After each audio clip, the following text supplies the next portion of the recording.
조인섭 변호사의 상담소.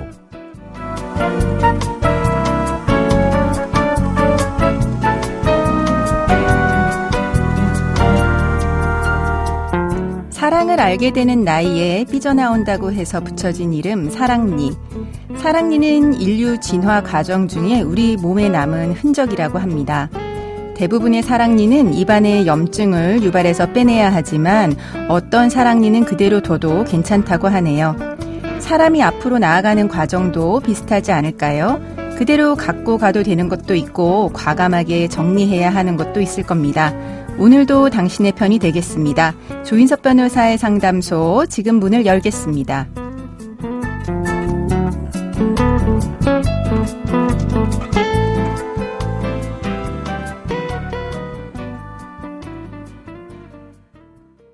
당신을 위한 로하우스 조담소 신고은 변호사와 함께합니다. 안녕하세요. 법무법인 신세계로의 신고은 변호사입니다. 오늘 상담소를 찾은 분은 어떤 고민이 있으신지 사연으로 먼저 만나보시죠. 저는 아내와 4년 전에 협의 이혼을 했습니다. 먼저 이혼하자고 한 사람은 저였습니다. 아내는 알코올 중독이었습니다. 시간이 지날수록 술에 더 의존했고 5살 된 딸아이까지 내버려뒀죠. 아내는 이혼만은 절대 안 된다고 했습니다. 술을 끊겠다고 기회를 달라고 했죠. 그런데 술에 취해 가스불 사고를 일으킬 뻔하자 그제야 이혼하겠다고 하더라고요. 이혼할 당시 저의 월 수입은 400만 원 정도 됐고 부업을 했던 아내는 100만 원 정도 벌었습니다. 그래서 양육비를 한 달에 30만 원 이상 주기는 힘들다고 딱 잘라 말하더라고요. 저는 아이의 안전을 위해서 하루라도 빨리 헤어지고 싶었고 양육비 조건을 받아들였습니다. 시간이 지나고 딸이 초등학교에 입학하면서 양육비로 들어가는 돈이 점점 많아졌습니다. 저는 나날이 숨이 턱턱 막혔는데 놀랍게도 아내는 이혼한 뒤로 충격이 컸는지 술을 끊고 새 사람이 됐습니다. 장사를 시작했다는데 대박이 나서 외제차를 끌고 다닌다는 이야기를 전해 들었습니다. 저는 아내에게 현재 상황을 설명하면서 양육비 30만 원은 너무 적다고 하소연해봤지만 아내는 한 번 정한 양육비를 바꿀 수는 없다면서 딱 잘라 거절하더라고요. 아내는 알코올 중독이었던 자신을 제가 버렸다고 생각해서 더 엇나가는 것 같았습니다. 아내 마음이 변할 기색이 없는데 저는 어떻게 해야 할까요?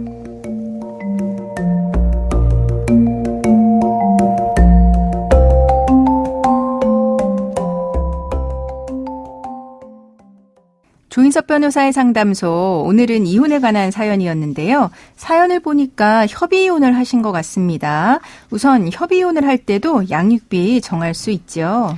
네. 우리 가정법원은 협의이혼 절차에서 양육비 부담조서라는 걸 작성하고 있습니다.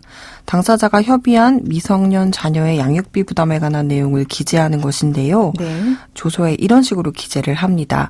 이 사건에 따른 이혼 신고가 되면 미성년 자녀에 대한 양육비로 이혼 신고 다음 날부터 자녀가 성년에 이르기까지 얼마의 금원을 매월 말일에 지급한다. 네, 효력이 있는 거겠죠. 네, 이런 양육비 부담 조서는 확정된 심판에 준하는 집행력이 인정되고요. 네. 정당한 이유 없이 양육비 부담 조서상의 양육비 지급 의무를 이행하지 않으면 가사소송법 제64조에 따라 양육비 지급 의무를 가지는 사람에 대해 그 의무를 이행할 것을 명할 수 있습니다. 네, 그렇군요. 판결하고 거의 동일한 효력을 가지는 건데 그러면 이렇게 한 번 정한 양육비 변경할 수 없는 걸까요? 서로 합의하에 정한 양육비라고 하더라도 변경해야 되는 사정이 존재할 수 있겠죠. 우리 민법 제837조 제5항은 네. 가정법원은 자의 복리를 위하여 필요하다고 인정하는 경우에 부, 모, 자 또는 검사의 청구, 직권으로 자의 양육에 관한 사항을 변경하거나 다른 적당한 처분을 할 수 있다고 정하고 있습니다. 네. 자녀의 복리를 위해서 필요하다고 인정되는 경우에는 협의 이혼 절차에서 양 당사자가 양육비 부담 조서를 통해 양육비를 정하였다고 하더라도 심판을 통해 변경할 수 있는 것입니다. 네, 그럼 자녀의 복리를 위해서 필요한 경우 이거는 어떤 경우일까요? 자녀의 복리란 말 그대로 자녀의 성장 시기에 맞추어 건강하고 안정적으로 양육될 수 있는 경제적, 정서적인 요건을 모두 갖추어 자녀의 행복과 이익을 추구하여야 한다는 것인데요. 네. 우리 법원은 당사자의 협의로 정해진 양육비 부담 내용이 재반 사정에 비추어 부당하게 되었다고 인정되는 때에는 그 내용을 변경할 수 있지만 종전 양육비 부담이 부당한지 여부는 자녀의 복리를 위하여 필요한지를 기준으로 판단하여야 한다라고 하면서 네. 특히 양육비 감액에 대해서는 양육비 감액은 일반적으로 자녀의 복리를 위하여 필요한 조치라고 보기 어렵다. 그러므로 가정법원이 양육비 감액을 구하는 심판 청구를 심리할 때에는 네. 양육비 감액이 자녀에게 미치는 영향을 우선적으로 고려하되 네. 종전 양육비가 정해진 위자료, 재산분할 등 재산상 합의의 유무와 내용, 그리고 그러한 재산상의 합의와 양육비 부담과의 관계, 쌍방 재산 상태가 변경된 경우 그 변경이 당사자의 책임으로 돌릴 사정이 있는지 유무. 네, 굉장히 많은 것들을 이제 고려를 하네요. 네, 그리고요. 네, 그리고 자녀의 수, 연령, 교육 정도, 부모의 직업, 건강, 소득, 자금 능력, 신분관계의 변동, 물가의 동향까지 여러 사정을 종합적으로 참작해서 양육비 감액이 불가피하고 그러한 조치가 궁극적으로 네. 자녀의 복리에 필요한 것인지에 따라서 판단해야 한다고 보고 있습니다. 네, 그러면 이제 양육비 감액 같은 경우는 당연히 이제 자녀의 복리를 위해서 감액한다는 건 있을 수 없으니까 이제 쉽지 않다라고 하는 거고, 근데 이제 사연자분 같은 경우는 양육비를 이제 더 받고 싶어 하세요. 어떻게 아내한테 양육비 더 받을 수 있을까요?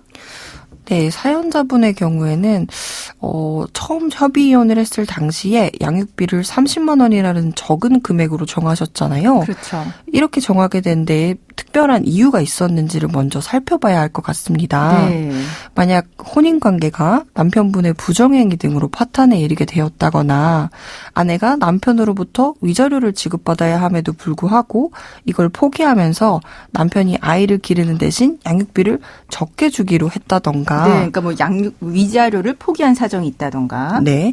그리고 성격 차이로 협의 이혼에 이르게 되었는데 재산 분할에 있어서는 아내가 자신의 정당한 몫을 주장하지 않고 남편이 아이를 기를 수 있도록 친권, 양육권까지 포기하는 대신에 양육비를 30만 원 정도로 적게 지급하기로 했다던가. 네, 그러니까 뭐 위자료를 포기했다던가 아니면 재산 분할을 포기해서 양육비를 이제 적게 30만 원으로 정했다라고 하면은 그게 이제 부당하다고 보기는 어렵겠죠. 네, 맞습니다. 그런데 이런 사정이 전혀 존재하지 않고 네. 성격 차이로 그냥 협의 이혼을 하게 된 건데 네. 아내보다 남편이 더 이혼을 원하는 마음이 커서 신속하게 이혼을 하기 위해서 아내가 고집하는 대로 뭐 울며 겨자 먹기로 뭐 30만 원의 양육비만을 지급받기로 정했던 것이라면 그러면은 협의이혼 당시 이루어졌던 이 양육비 부담에 관한 협의 자체가 일단 부당하다라고 주장해 볼 수 있을 것 같습니다. 네. 근데 이 사연 같은 경우는 사실 아내가 이혼을 한 이후에 갑자기 장사가 굉장히 잘 돼서 외제차를 몰고 다닌다는 소문이 있다고 네. 합니다. 재산 상태가 변동이 됐어요. 이걸로 양육비 변경 가능할까요? 단순히 이제 재산 상태가 변경됐다는 것만으로는 부족할 수 있는데요. 네. 중요한 것은 자녀의 복리니까요. 네. 재산 상태 변경된 것뿐만 아니라 또 자녀의 연령, 교육 정도에 따라서 양육비에 드는 비용이 증가하게 되겠죠. 이러한 부분도 함께 주장을 하면 좋을 것 같습니다. 네, 그렇겠네요. 양육비 산정 기준표 자체에서 상대방의 소득도 늘어나는 것일 테니까요. 근데 아내가, 그러니까 전 아내죠. 예, 전 부인이 끝까지 양육비를 줄 수 없다라고 하면 이럴 경우에 사연자분은 어떻게 해야 할까요? 사연자분의 경우에는 사실 양육비 부담 조서를 작성했을 때와는 전혀 다르게 쌍방의 재산 상태가 변경된 부분이 있습니다. 네. 그리고 또 자녀의 연령이나 교육 정도에 따라서 양육에 드는 비용도 증가하게 될 거고요. 그리고 자녀를 양육하고 있는 남편분의 건강상에 이제 문제가 생겨서 장래를 향해서 이제 점진적으로 소득액이 줄어들게 될 것이라고 예측이 되는 상황이죠. 그렇죠. 예, 이런 상황이라면 가정법원에 양육비 증액 심판 재소산 청구를 해서 양육비 증액을 받을 수 있을 것으로 보입니다. 네, 그럼 지금까지 상담 내용을 정리해보자면 협의 이혼할 때도 양육비를 정할 수 있고요. 양육비 부담 조서를 통해서 판결과 동일한 효력을 가지는 조서를 받을 수 있습니다.